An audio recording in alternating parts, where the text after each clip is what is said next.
என்ன நியூஸ்ன்னு பார்த்தீங்கன்னா, தமிழக முதல்வர் என்ன செஞ்சிருக்காருன்னா, அதாவது கேமரா எடுக்குறாங்க இல்லையா?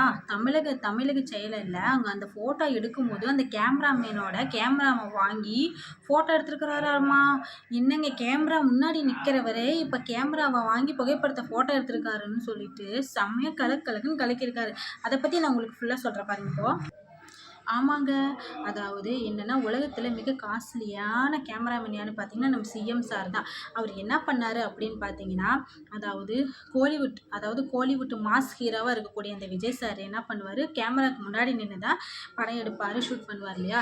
இப்ப அவரே வந்துட்டு திடீர்னு தமிழக முதல்வர் வந்துட்டு திடீர்னு கேமராவுக்கு பின்னாடி போய் நின்னு, அங்க இருந்தவங்கள ஃபோட்டோ எடுத்திருக்காங்க. ஆமாங்க. உலக புகைப்பட தினத்த முன்னிட்டு சென்னையில நடந்த ஒரு சுவாரஸ்யமான சம்பவம் தான் இது. இப்படி இருக்கு. அங்க அப்படி என்னதான் நடந்துச்சு, முதல்வர் யாரெல்லாம் ஃபோட்டோ எடுத்தாரு அப்படிங்கிறத இங்க முழுசா பார்ப்போம். சரிங்களா? என்னாச்சுன்னா, சமீபத்தில் உலக புகைப்படத்தை கொண்டாடுச்சு. இதையொட்டி சென்னை தமிழக செயலகத்தில் என்ன நடந்துச்சு அப்படின்னா, சென்னையில் கோட்டையை கவர் பண்ணுற மாதிரி ஃபோட்டோ எடுக்கணும் இல்லையா? அந்த மாதிரி அப்போ அவங்க ஃபோட்டோ எடுக்கும்போது அப்போ அவங்களோட ரொம்ப இயல்பாக ஜாலியாக பேசிகிட்டு இருக்கிறாரு விஜய். திடீர்னு என்ன பண்ணார், அதிரடியாக ஒரு முடிவு எடுத்திருக்கிறாரு. அப்படி என்னதான் அங்கேருந்து எடுத்தார் அப்படின்னு பார்த்தீங்கன்னா, அங்கேருந்து ஒரு சீனியர் பத்திரிக்கையாளர் இருக்காங்களா, அவரோட ப்ரொபோஷனல் கேமராவே வாங்கியிருக்காரு. வாங்கி தன் கையில் வாங்கினாரு. வாங்கி அப்படி என்ன பண்ணாருன்னு பார்த்தீங்கன்னா, நீங்கள் எல்லாரும் நில்லுங்க, நான் ஃபோட்டோ எடுக்கிறேன் அப்படின்னு சொல்லிட்டு தன்னோட கேமராவை கையில் வாங்கிக்கிட்டாரு. அப்புறம் என்னாச்சுன்னா, பத்திரிகையாளரும் தன் முதலமைச்சர் ஃபோட்டோ கேமரா எடுக்கிறதுக்காக கேட்டால் கொடுக்காம இருப்பாங்களா? கொடுத்துருக்குறான். ஆனால் அங்கே இருந்த சீனு தலைகீழாக மாறிப்போச்சு. என்னாச்சோ, முதல்வர் விஜய் கேமராவை கையில் வாங்கிட்டார். வாங்கிட்டு என்ன பண்ணார், அங்கிருந்த ஃபோட்டோகிராஃபரை எல்லாரையும் பார்த்து, நீங்கள் எல்லாருமே ஒன்றா நில்லுங்க, இன்றைக்கி நான் உங்களை ஃபோட்டோ எடுக்கிறேன் அப்படின்னு சொல்லிட்டு ஃபோட்டோ எடுத்துருக்கிறாரு. என்னங்க இது, நம்மளை ஃபோட்டோ எடுக்கிறாங்கன்னு சொல்லிட்டு அங்கே இருக்கிறவங்களாம் அப்படியே திகைத்து போயிட்டாங்க. சரி அப்படின்னு சொன்னதும் எல்லாருமே நின்றுக்கிறாங்க. அப்படி ஃபோட்டோகிராஃப் மாதிரி கேமராவை லென்ஸ் அட்ஜஸ்ட் பண்ணியிருக்கிறாரு. இப்போ நம்ம ஃபோட்டோ எடுத்தோம்னா நம்ம அட்ஜஸ்ட் பண்ணோம் இல்லையா?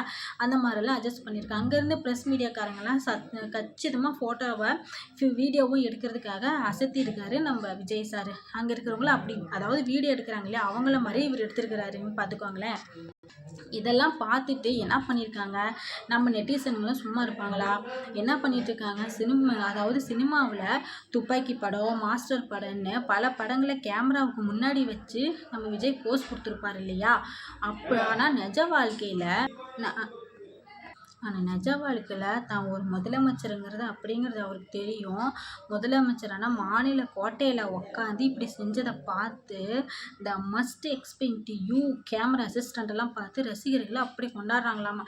பத்திரிக்கையாளரோட கஷ்டத்தை மதித்து அவங்களையும் கேமராவுக்கு முன்னாடி கொண்டு வரணும் வந்து முதலமைச்சரோட இந்த ஒரு எளிமையான குணத்தை அங்கேருந்து எல்லாம் பாராட்டியிருக்காங்கன்னு பார்த்துக்கோங்க. இப்படி எப்பயுமே கேமராவுக்கு முன்னாடி நின்று கெத்தாக கொடுக்குற விஜய் சார் வந்துட்டு திடீர்னு இப்படி பத்திரிக்கையாளர்களெல்லாம் ஃபோட்டோ எடுத்து கேமராவுக்கு பின்னாடி இருந்து ஃபோட்டோ எடுத்து அசத்திருக்கிறாரு. அப்படின்னா எப்படியெல்லாம் இருந்திருப்பாரு, எளிமையாக நடந்திருப்பாரு அப்படின்ட்டு நீங்கள் என்ன நினைக்கிறீங்க அப்படிங்கிறத எனக்கு கமெண்ட்டில் கமெண்ட் பண்ணுங்கள். அங்கே என்ன நடந்துச்சுங்கிறத உங்ககிட்ட நான் சொல்லிட்டேன். அதை பற்றி நீங்கள் என்ன நினைக்கிறீங்கன்னு தயவு செஞ்சு கமெண்ட் பண்ணுங்கள். சரிங்களா? தேங்க்யூ.